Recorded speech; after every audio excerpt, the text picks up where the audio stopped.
People versus King. Ms. Hutchinson, welcome back. Good afternoon. Thank you, Your Honor. May it please the Court, my name is Kendra Hutchinson, and I'm here representing the defendant, appellant in this matter, Mrs. Urselina King. There's three reasons why this case should be reversed, so I'm going to get right to it immediately. Would you like some rebuttal time? Pardon me, Your Honor. Yes. 2 minutes, please. 2 minutes, okay. Yes. Starting right with the first issue. In this case, a particular proceeding had commenced concerning a particular defendant, my client, Ms. King. The panel had been sworn. The proceeding had been named to the panel. The parties were introduced. So was this voir dire or pre-voir dire? Your Honor, this was pre-voir dire. However, this proceeding had... Pre-voir dire, if they were sworn, they were upstairs. They were in the courtroom. They were in the courtroom. They had been sworn. They were sworn. They were sworn. The proceeding had been named to the parties. My client had been introduced. Ms. King had a right at this time to the supervision of a judge. Okay, but so I just want to clarify. So why is it still pre-voir dire? Why during pre-voir dire does she? Why is that pre-voir dire? At what point is it no longer pre-voir dire? I see, Your Honor. 12 jurors had not been called and put into the box at that point. That is correct. My adversary points that out. So jurors had not been called and sworn to answer questions in the more formal voir dire part of the, the Article 270 portion of this jury selection. So this is what the Court considered in People v. Velasco. One of the questions that occurred to me, do we know how many people went up to talk to the clerk? No. So, I mean, it could have been 2. Could have been 2, and it could have been 22, Your Honor. Yes, that's precisely why the supervision of a judge is necessary. No, he was there, right? He was in the courtroom. He was in the courtroom. Said talk to the clerk, and we don't know that maybe, obviously, I think we can assume that somebody did, otherwise she wouldn't be here. But when I was looking at it, if 2 people go up, I mean, what's the loss? Well, Your Honor, the issue here is not about whether or not a juror was the issue here is not a challenge issue or an incorrectly granted hardship issue. The issue here is that the judge allowed the jurors to decide that for themselves. How is this distinguished from Velasco? You started to mention Velasco. Yeah, Velasco does. Velasco sort of tipped the other way. Velasco is actually very helpful for us, Your Honor. Now, while on the one hand that does hold that a defendant does not have a personal right to be present during that hardship discussion. Doesn't that indicate sort of the nature of the proceeding at that point? Well, the Court cites very favorably the fact that defendant was represented by counsel at that time. Well, what the Court says, this is a matter for the judge. Yes. And it's clear in Velasco that the Court is deciding, or this Court has decided, that this is the judge's responsibility and the defendant need not be present. Exactly, Your Honor. You've said it exactly. It's a determination that a prospective juror was disqualified before voir dire was a matter for the Court. But the actual determination here was made by the judge. It just was, as the way I understand it, it was a non-existent examination by the judge. The actual dismissal is by the judge. Well, the judge said that he was excusing. All right. So the actual dismissal was by the judge. The clerk didn't sign a form and say, you're dismissed, you don't have to go in. No, the judge dismissed the person. We don't know that, Your Honor. The juror, in essence here, what happened was a self-dismissal by the juror. The juror walked out into the hallway and, subject to a conversation with the clerk, got to either walk away or come back in. Is there any requirement, counsel, that the judge actually question a juror who says they have a hardship? That's not this case here because none of that happened. But I think the appellate division cases. You're asking us to say because the judge said, here are the criteria for hardship. And if you have that problem, raise your hand, and then you line up in the center and go out and talk to the clerk.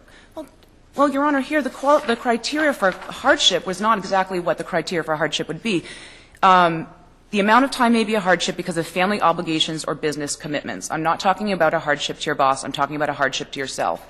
That's hardly setting forth what a hardship would be, such that, it would Didn't you object then? I mean, No, Your Honor. Well, let me finish. I mean, I've picked many juries, and this is the stuff that goes on, and somebody says, I think if you're arrested, you're guilty. They want to get off the case. And I'm not about to argue with a juror if he's a moron and decides that he's going to leave. And it seems to me that when some of these people, do what they do, if they don't want to be there, and some say they got vacation, some say they got, doctor's appointments, and they get thrown off. There's not much I can do about that. True. And I can understand what you're saying, Your Honor, but isn't this – imagine this. Imagine that the judge has said, you can get off this case if you have a hardship. I'm going to go into the other room while the clerk decides if you have a hardship. Talk to the clerk. Isn't that Tolliver? Isn't that exactly what happened in Tolliver, which is that the judge absented himself. Well, that was during the voir dire proceedings. To me, that's a significant difference. Yeah, that seemed to be a That's when you're picking. But in Tolliver, the court cited the fact that it didn't matter that nothing happened during this, that no objectionable conduct happened. And at least at this point, at least one juror was kicked off or walked off of this jury just because they did not want to. Why don't you respond to this? Why shouldn't it matter? Because you're saying this is pre-voir dire, that's the position you've taken. Why shouldn't it matter? Because this that it's pre-voir dire versus voir dire. Because the jurors had walked in, they'd been sworn to this proceeding, because the judge had begun to preside over this trial, and because in People versus Velasco, this court held that pre-voir dire disqualification is a matter for the court. That's why. So at that point, the court had the responsibility to control the courtroom, and it could not. You're saying the determination, let me get back to, I think, a point Judge Abdul-Salami, the determination of whether or not a hardship exists, is that an action that requires discretion on the part of the judge? Is it something the judge is going to assess and make a determination on? Yes, Your Honor, exactly. The appellate divisions routinely review a judge's exercise of discretion as to hardship. But that's not solely the function of the judge. There are certainly circumstances under which clerks, commissioners of jurors can make those decisions without the prospective juror ever even seeing a judge. So the question is at what point does the line get crossed between when that's permissible and when it's not? And that's a great question. Is the line when you walk upstairs and you're in the courtroom? I think the line is when you're in the courtroom, Your Honor, because you cannot have two concurrent authorities to dismiss the judge at that point. When those jurors walk in and are sworn, and the judge announces, "Hi, I'm Justice Goldberg. This is People versus Urselina King." At that point, that court is in charge of my client's trial. She has a right to the supervision of a judge over everything that happens. And the next question is does it have to be a preserved objection? It does not have to be, not under Tolliver. and that's the issue here, right? I mean, you know, I think we can all agree this is error, but the question is what the error here is. And we're arguing that the error is not I'm not sure we can all agree it's error. Okay. Well, assuming that it's error, Your Honor, no, this does not need to be. I mean, even in People versus Bays, a more recent abdication delegation case from this court, in that case, the defense attorney participated and the prosecutor participated in the judge's instructions of the jury. This court found that the participation did not waive it because it is unwaivable. I don't want you to miss your other 2 points. Thank you, Your Honor. Moving on to the second point about the third-party culpability. The only issue in this case was whether Ms. King was one of the assailants. She had a witness, a defense witness, that she wished to call to testify about hearing two men who came up to her who threatened to get the complainant based on a drug theft-related motive. This witness was precluded entirely, and this was error for a number of reasons. First, it was admissible under Ms. King's right to present a defense. No matter what? Subject to the rules set forth, this court set forth in People versus Robinson and set forth in Chambers and Holmes. Sufficient indicia of reliability, the witness must be unavailable, and it may not be collateral. Well, isn't it speculative? I mean, what really connects the two men who allegedly say these things to Lachey to this actual assault? And that's really the crux of the case here, Your Honor, as to all of the reasons that it should have been admitted. Was it speculative? It boils down to, was it probative and was it speculative, and or was it sufficiently reliable? And absolutely. And any doubts in this regard should have been resolved for the favor of the defense. Why? Why is that? I can think of things that my clients used to say to me that were just absolutely absurd, and you know, I suppose I could make the same argument. I'm not suggesting this is absolutely absurd, but you got a woman who knew her assailant. I mean, they knew each other intimately. This is the lady that beat me up. And she wants to say, that's just not true. And I've got a guy who knows a guy who said, you know, that there was drugs involved, and that's why. Well, Your Honor, in your this Court's most recent case, Negron, for example, there was a very good example of the types of facts that are extra of the statement that can corroborate it.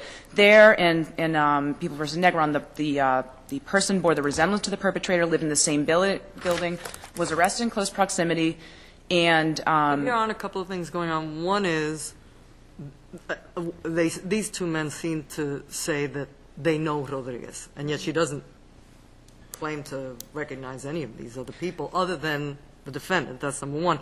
Number two, isn't the time frame off when they say it's 10 days before and they're alleging that man is unavailable because he's in jail, and that's not the time when he's in jail?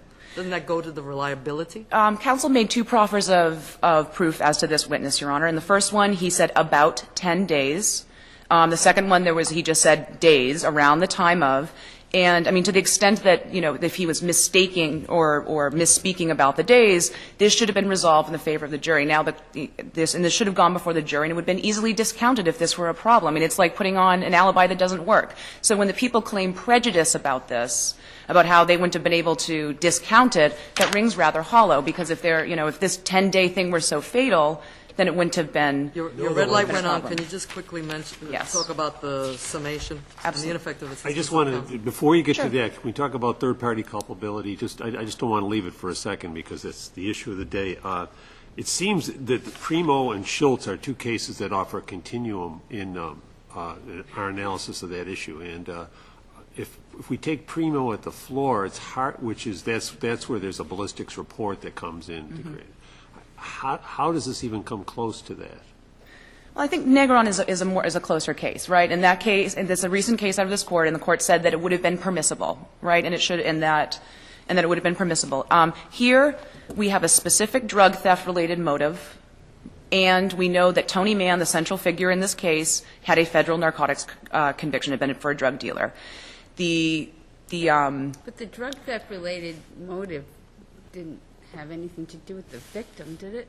Well, the third parties said that Tony Mann was in jail, which was true around the time. They said that they knew the complainant and that she worked at a particular bar, and they said that the complainant had set them up for this drug theft and that they were going to get her. So, yes, arguably, what Lachey would have straighten it out, which and straighten it out with her. Go and beat her up. And it meshed with some very puzzling aspects of this case. Thomas, who had no motive to lie, was adamant about the complainant saying they, not naming my client, got her, even when he queried. And the drug and money motive fit with this ransacking and stealing in the apartment. Meaningful representation. And meaningful representation, Your Honor. The red light is off. Can you just 30 seconds on Absolutely. the summation? Yes. This was a highly objectionable, biased summation. You know, it was very difficult for me to research this case because it is very rare to see comments that are so sexist and gender motivated. The people concede that these comments that, you know, this was not the only objectionable part. It's a high standard to show ineffective assistance. Yes, it is, Your Honor.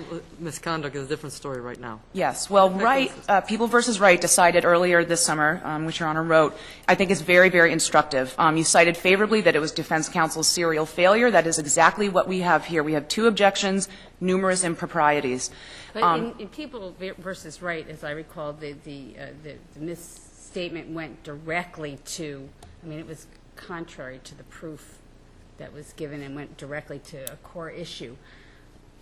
Yes. Well, I mean, I think the bias, there's just no room for bias, particularly when it's targeted right at the defense. In a strategy here, I mean, if it was so outrageous, couldn't defense counsel have thought to himself, gee, I think this is going to really turn off the jury here. I'm just going to let it go. I think that's a very perverse logic here, Your Honor, because it meshed so well with what the prosecutor could have done, which is this is a jealousy-induced motive. It meshed so well with that, and the prosecutor could have commented on that favorably. So I think that is not a reasonable strategy. Well, he could have said jilted lover instead of, you know, making it a, you know, what appears to be an anti-feminist. Exactly. I mean, the gender was irrelevant, really. I mean, this is just about the romantic paramour aspect. But because it's irrelevant, does it rise to the level that you're arguing that it? Yes, because it meshes so carefully with the prosecution's. No, but I thought your point was when the prosecutor argues that this is the kind of crime a woman would commit. Mm-hmm. That he's specifically targeting this relationship and this woman as a scorned harpy, if you will. Exactly, and he interwove it with the facts of the case. This crime is a woman. That's why she did it in the complainant's home. Was that a response to something that defense counsel said, that there were two men? Wasn't the defense's theory that these were two men who assaulted this complainant? The defense's theory was that it was just two people off the street. It was not based on their gender. I mean, it could have been anybody. It's just that there were two people who were looking for the drugs that Tony Mann had who came in here. Yeah, but even if it was, what was the evidence that shows some gender difference in the commission of this crime? Exactly. Anybody can slash someone's face. No, I mean, it was clearly, I mean, Yes. they were saying that the victim is a woman, and the person that was beating her up was the former paramour of the guy.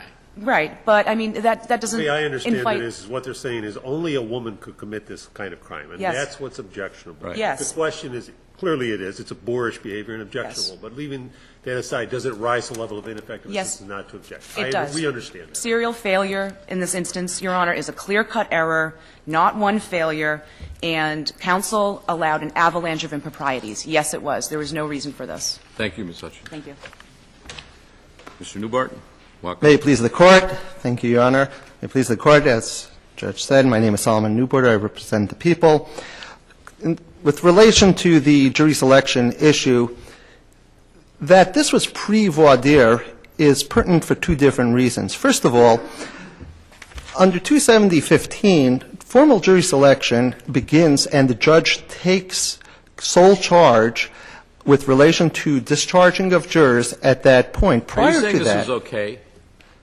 I'm saying that this was okay, yes, because, first of all, not only did the judge have authority until at that point to dismiss, if one of the people in the courtroom had raised his hand or her hand and said, can I go downstairs to the clerk for a moment, and the judge said, sure, and went to the clerk and said, can I be excused, can I have a delay, can I have a postponement, that would have been fine, because 270.15 of the CPL hadn't commenced yet. That part of the proceeding hadn't commenced. How is that? The judge had sworn them in, had introduced the parties, had introduced the lawyers, described what the case. How is that? Well, Your Honor, I think that that's not. I just read 270. No, I It think. looks exactly like the language in that statute. No, Your Honor, I think that you're slightly mistaken with regard to the facts. The judge did swear them to tell the truth, but didn't put them into the box, and more importantly, while he did introduce the parties, he didn't say anything about the case. And the statute says you have to talk about the case, and there was nothing talked about the specifics of the case. The jurors did not know what this case was about. I get your argument. You know, when you get your jury notice, you know, you can call up this commissioner and you can get out and nobody knows it. I mean, the commissioner just says, Correct. fine, you're going to get, you know, then you're out of jury duty or something like that. This is similar to that in the sense that these are the people who always handed their papers in late in high school, and they get to the courthouse, now they're sworn in, and now they want to get out, and they're going to use the same excuses.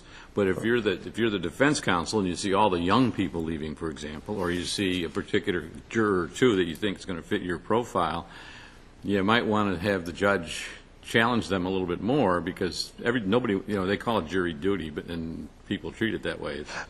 And, Your Honor, it's precisely that. And I want to point out that this is not the first time that this has been presented. This procedure that Judge Goldberg engaged in was challenged in the appellate division. There are, my understanding is at least 10, and I think there are 3 more. And not one time, not a single time, to my knowledge, did the trial attorney object. Because, after all, attorneys want on the jury. Is this a widespread practice, or is this unique to 1 or 2 judges? As far as I know, it's unique to Judge Goldberg. I haven't seen it raised with any, and Judge Goldberg has just retired, so I believe that it's now come to an end. Well, are you saying that if an objection were made, then we would look at this issue and make a determination, but because no objection was made, it's not properly before us? Is that your argument? There were 2 different issues before this Court, whether it's an error at all and whether, if it is, it's a mode of proceedings because it's unpreserved. The point being that defense attorneys are not upset about this. They don't object to this procedure because, after all, attorneys want to have jurors who want to be there, and especially so, I would point out, with criminal defense attorneys. Criminal defense attorneys want to have at least one juror who's patient and can. Excuse me. I understand, but it's the defendant's right to a jury, and that's the argument of your adversary. It's the right to the jury, But right? And the question then becomes whether or not this is an integral part of the right to a jury, constitutionally protected right to a Had trial. 3 minutes before they walked into the courtroom, that same prospective juror would have walked over to the county clerk and said, can I get a postponement? That's not what happened. They're upstairs in front of the judge. The judge has them sworn in by the clerk. Correct, but there was nothing known. It's not like where they were put into the jury box. They were told about the case, and now the parties are now looking at and studying the demeanor of individual jurors in the box. Does the judge have to make a discretionary determination about hardship? No, Your Honor, because So anyone could say, I have a hardship, and the judge doesn't have to assess it? Is The- that your position? under the judiciary law, it just happened to be that Judge Goldberg spoke about hardship, but under judiciary law, Section 500, at that point, prior to formal voir dire commencing, the judge could say, look, if anyone doesn't want to serve on this jury, for any purpose, if you want a postponement, up to 6 months. But it's not a postponement. It's not a postponement. It's about the qualification, about whether or not you have a hardship excuse. No, it's but not the- about an adjournment. No, but the point was they weren't being excused anyway. They were being sent back to the jury room. They were being excused from that particular trial, and that's a trial. hardship excuse. But the judiciary law talks about the judge at the trial granting the very same rights that the commissioner of jurors has, and so it cannot be the case. I'm sorry. Are you saying that the current law and the regs do not set out a basis to make a determination of hardship? That is a standardless assessment or no assessment at all? Is that No, there are standards for hardship, but the point being was it just happened to be that Judge Goldberg spoke about hardship, but he might very well have Is that said. the reason he said, if you have a hardship, raise your hand? That's why these people walk out of the room. Well, it's true because he didn't want to have wholesale people walking out of the courtroom. But the point is, the question before this court is, was this something so essential, was this proceeding so essential that we should say that not only is error, it's mode of proceedings error. I think what you're saying, when they're sworn, they're not sworn in as a juror in People versus King. They're sworn in for the purpose of voir dire. Correct. And they got to tell the truth, as you said. That's absolutely correct, And- Your Honor. No, you're saying it's pre-voir dire. Well, almost what I done. meant Wait, is wait, they're not wait. sworn jurors, What I'm- and they're I not. was halfway through my sentence. I'm so sorry. they do that, and then you try to call out, the people that for one reason or another, vacations, doctor's appointments, and everything else, say they can't sit on a 5 or 6 day trial or whatever. Then you start picking the jury itself out of the array, and if the array is 40 and you got to end up with 12, that's what you deal with, right? Correct. Okay. By the way, counsel, maybe Judge Goldberg was the only one in Kings County who did that, but there are judges in Manhattan who do that, and there are 2 cases in the First Department assessing this very same. I'm sorry, I was unaware, Yeah. but if there Casanova. were, I'm sorry. Casanova is one of those cases, as well as People versus Gonzalez. I think those were slightly different situations. They're similar, but not exactly the same procedure. What about Roby I'm sorry? Department? What about Roby from the Third Department? I'm sorry. Point is- Again, I don't that- think it was exactly the The point same. is that the judge doesn't speak to every individual who says, I want to get off this case. And that's what I'm Right. trying to understand. What is the rule that you're looking for us, not you particularly, but defendant here, looking for us to say? I think under Tolliver, where you're talking about a challenge, a peremptory challenge, or you're talking about a challenge for cause, then certainly you need to have the judge to preside and to make a decision. But here we're just talking about a ministerial decision that's shared moments before by the clerk of the court or by the commissioner of jurors. And so the fact that it just happens to be by circumstance that this occurs 2 minutes later and it suddenly becomes not only judicially reviewable, but a mode of proceedings error if the exact procedure isn't followed. You want to be heard on the So if they had other been in the box, if one of these people Right. walked out and the clerk told them to go downstairs, if they had been in the box at that point, not yet sworn to be a juror, but they've been this preliminary swearing in, they now get in the box, and they say, I have a hardship. That would be, Say, okay, you can leave? well, it certainly would be a closer question, because then the formal proceedings under 270.15 has commenced. But I still don't think. The attorneys get a chance to ask any questions? No, I don't think so. I think it's really, No. I think that my adversary is citing Valesco for the wrongly. I think if they're in the box and they're about to be questioned, I mean, you can stip them off.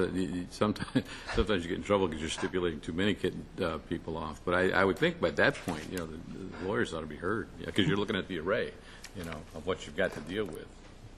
It's not a challenge for cause, and it doesn't relate to the peremptory challenge. If the judge says, look, I think that this is a true hardship, I'm not sure that there's really anything that the Are objection. responsible for determining whether or not a juror is fit to sit in the case? Absolutely, but this is not really about. Why isn't this about fitness? Well, this is not about.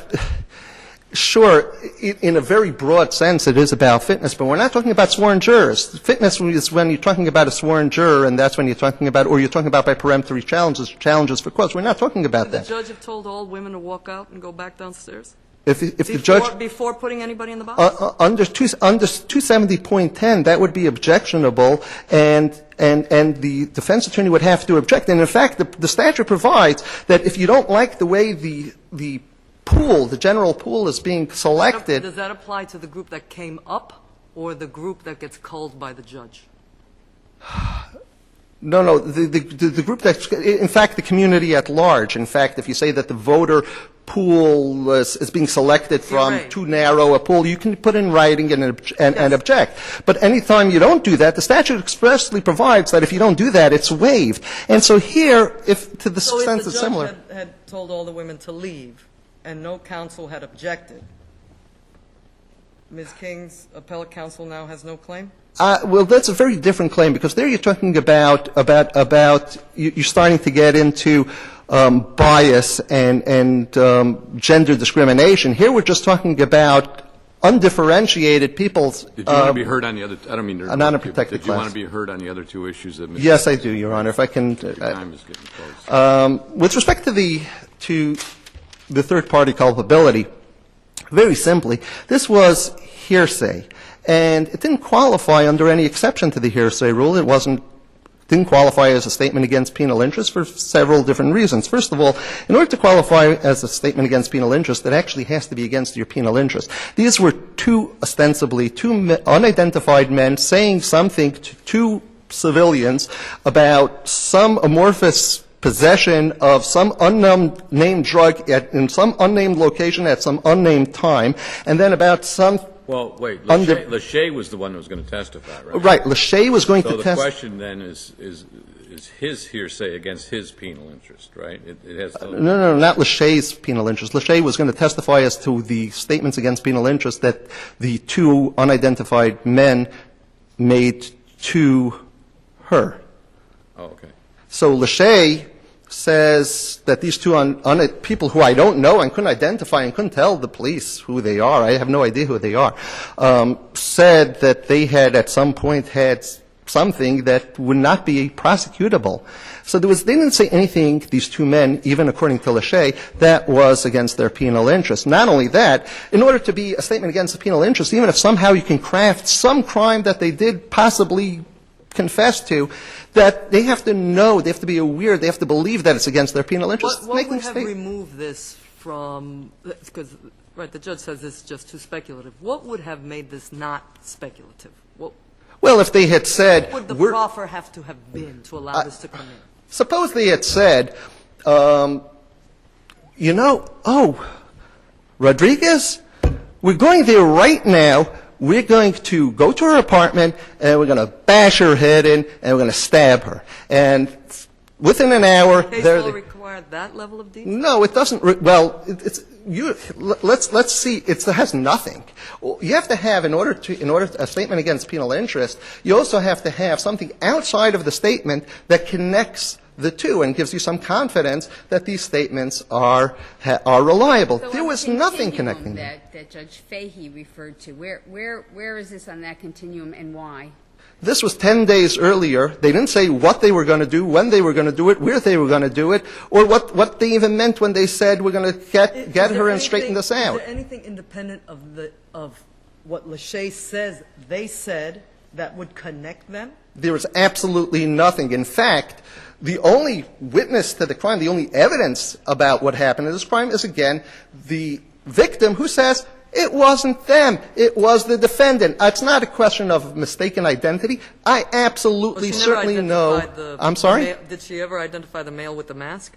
No, she didn't identify the male with the mask. That but could have been you one can't of put those the two men, correct? Well, the point is, the judge made a judgment, and it was the standard that he either violated or did not violate in terms of determining whether or not this third-party evidence can come in. So, first of all, in order to bring in third-party evidence, it first has to be competent evidence, so it has to pass the hearsay test. So if it doesn't pass the hearsay test, you don't even get to whether or not the primo test. Now, even if assuming that somehow this was admissible evidence, it has, and it's competent evidence, it's not all competent evidence has to be admitted at trial. I don't think the evidence has to be admissible, but there has to be sufficient proof of corroboration to make it admissible, the fourth prong of that test.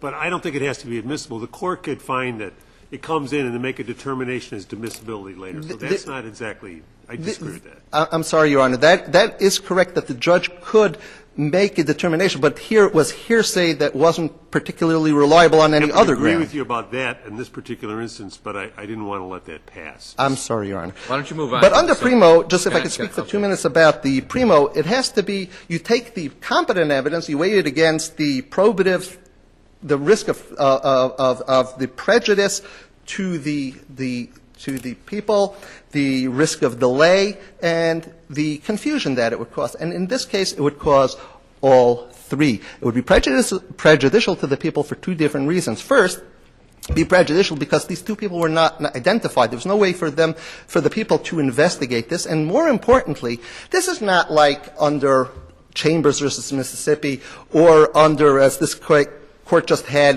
in Soto, where you have a signed confession. Do you want to hear about, do you want to get on to your summation, or do you just want to waive that part and just concentrate on I would like 20 seconds for the summation, if I can just finish off with the primo for 15 seconds and then 20 seconds for that. Okay? Yep. So there was the risk of prejudice to the people in that they can't even cross-examine anyone about this. What did you mean about that there was a setup or that there was a drug sale, or maybe did you have an alibi to these two people? Maybe they could show that they weren't even they were in California on that date. With respect to the prejudice, the confusion, the jury was going to hear about the 10 days, the 5 days, and the court offered the defense attorney to bring in Lachey and make an in-camera. Do you want to be heard on the summation? Statement. Yes, Your Honor. With respect to the summation, I would just echo what this Court said in Taylor. In fact, if possible, I'll just quote one sentence. They said with respect to this Court said with respect to a remark, with respect to prosecutorial misconduct on summation, where they said offensive remarks, this Court said that it wasn't ineffective for not objecting because, quote, to the extent the trial prosecutor's acts were as offensive as defendant now claims, and in parentheses, this Court said, and some were, defense counsel might have reasonably calculated that if allowed sufficient latitude, he, the prosecutor, would alienate the jury. And so this Court has already concluded that it's Let me ask you this. Do you think that's what applies here? Sure. All right, so you agree that this was pretty offensive. Well, I think that this was offensive, but this is not a prosecutorial misconduct claim. This is a claim about ineffective assistance of counsel. The reason I'm asking is we seem to keep getting these, and I used to say when I was on the appellate division, appellate counsel comes up and says, yeah, they really messed up, and then if it gets reversed, the trial lawyer says, well, you messed up the appeal, and the word never seems to get down to some of these trial lawyers that they can't do this. I believe the prosecutor is no longer in our office and is no longer a prosecutor. That's fine. I don't care about him. What I'm trying to say is, does it ever get through to? And this is an unfair question, but will somebody make sure that this doesn't happen, if you agree? Yes, we have ongoing training for summation, and we try. Hopefully we're more successful than we're not. You want another case to rely on? But be that as it may, let me just ask you, I understand your point about, or the point about it being offensive, but I thought your adversary was also arguing that beyond offensiveness, it's not grounded in any facts or any evidence presented, right? This gendered difference of the way crimes get committed, and that in addition to sort of the stereotyping and that part of it, the offensive language in it, it's at the heart of it that you're not relying on the evidence at the trial, and that's where I thought your adversary was also arguing that this is like Oswald, this is like these other cases. But, Your Honor, if I may just respond, the heart, as Judge Piggott pointed out, the heart of this argument might very well have been switched with one word, and in fact, if defense counsel had objected and the objection sustained, undoubtedly that's what the prosecutor would have said. Okay, let's not talk about a woman, but let's talk about a scorned lover. And this is the type of crime, the deeply personal type of crime that wasn't the type of the injuries weren't the type that you would expect from a push-in burglary. These are the type of crimes that you expect from a deeply jealous, spurned lover. And so had we left that, I'm sorry. I'm going to let you go at that point because we still have to hear from Ms. Hutchinson. We have another Thank you. case. Very briefly, Your Honor. I'm going to start with the ineffectiveness point. Judge, you were asking who's going to guard against this? Why does it keep happening? Well, counsel didn't guard against this. The people have conceded it's offensive. The appellate division majority and dissent found it offensive. Bias has zero place in summation. I mean, this is abhorrent. This was an abhorrent summation, actually. And it fits all the criteria that this Court has applied in ineffectiveness claims, which it has recently been looking with an eye towards in summation. Serial failure of defense counsel. As Judge Rivera was pointing out, misstating and sort of becoming an unsworn witness as to crime patterns, et cetera, that was not evidence at trial. This was clear-cut. Everyone's conceded it. And there can be no possible strategy for allowing your client to have this, like, ad hominem, gendered, baseless kind of defense. The argument, though, on the other side is, Mr. Newart is saying, it's not, you're arguing ineffective assistance of counsel. Yes. You're not arguing prosecutorial misconduct. And in the context of this, where the point was trying to be made is that it was this jilted lover concept, bad language. I mean, it was just, too thick. But we're still not talking about prosecutorial misconduct. We're talking about ineffective assistance of counsel, right? Yes. And one of the things I look at in ineffective assistance is if you have an otherwise meaningful representation throughout the trial, and here there are no allegations of ineffective assistance except in the summation. You have to, I look at very carefully, whether this could have been a strategic decision or not. So that's. Well, the sexist comments were not the only part of this, Your Honor. It was also allowing to impugn the alibi witnesses in a very sarcastic manner as well. Allowing. Doesn't it say something if it's otherwise, a very good representation, and then, and then there may be, and if I recall correctly, there were objections made during summation. There was one objection made that counsel made on his own, and the other one he just bandwagoned after the court. And the court actually just poo-pooed him. Yeah. Shall I sit down, or shall I address any other rebuttal arguments? Take a shot. Pardon? Take a shot. Okay, thanks. At the end of the day, the big problem with the third-party culpability issue is that the people in their arguments and the judge below are failing to apply the defense-favorable standard that this Court has recently reaffirmed. We're focusing on this sort of quarterbacking, do we believe Lachey? Do we think that what she was saying was right or not? But, I mean, this Court said it in Settles before. If the proponent of the statement is able to establish this possibility of trustworthiness, it is the function of the jury alone to determine whether the declaration is sufficient to create it. This should have gone before the jury under the lenient defense standard that this Court has explained. And as far as point one, the juror selection issue, I mean, the people are poo-pooing this as. What about Greenfield, though? Don't you have to have some connection? And that's the problem. It's so speculative that you don't get that train of facts that gets you connected to the crime. And that's what the people argue. But your honors are looking for this line. Where does it get allowed in? And the people proffered, my adversary proffered an example of if they had come up and said, I know Rodriguez, I'm going to bash her head, and then an hour later it happened. Well, everything happened except for the hour later here. They said, we know her. She works at Lori's. She's a barmaid. She set you up. We're going to get her. thing you look at is, I mean, you got a judge that's making a determination. It wasn't like he ignored it, you know, I mean, he weighed whatever, and your argument is that however he weighed it, he didn't weigh it within the confines of what our precedent says. Exactly, Your Honor, and he should have applied the defense favorable standard, at least for the declaration against interest. And as for the first point, the people have brought up these issue of sort of gamesmanship by defense counsel or allowing this to happen. That's not at issue in this case, Your Honor. That really isn't. This Court has made it clear. This is a clear application of a rule that's already set forth. Disqualification before voir dire is a matter for the Court. And in Tolliver, regardless of defense counsel's protest, this Court held that it deprived her of the right to a jury trial. About the fitness of these prospective jurors? Is that No, well, I'm sorry.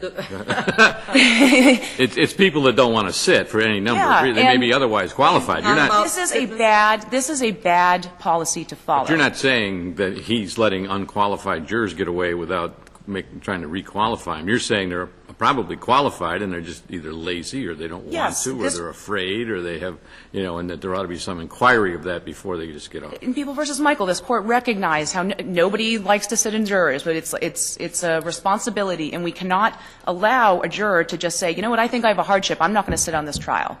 And for that reason, conviction should be reversed. Thank you, Ms. Hutchinson. Thank you.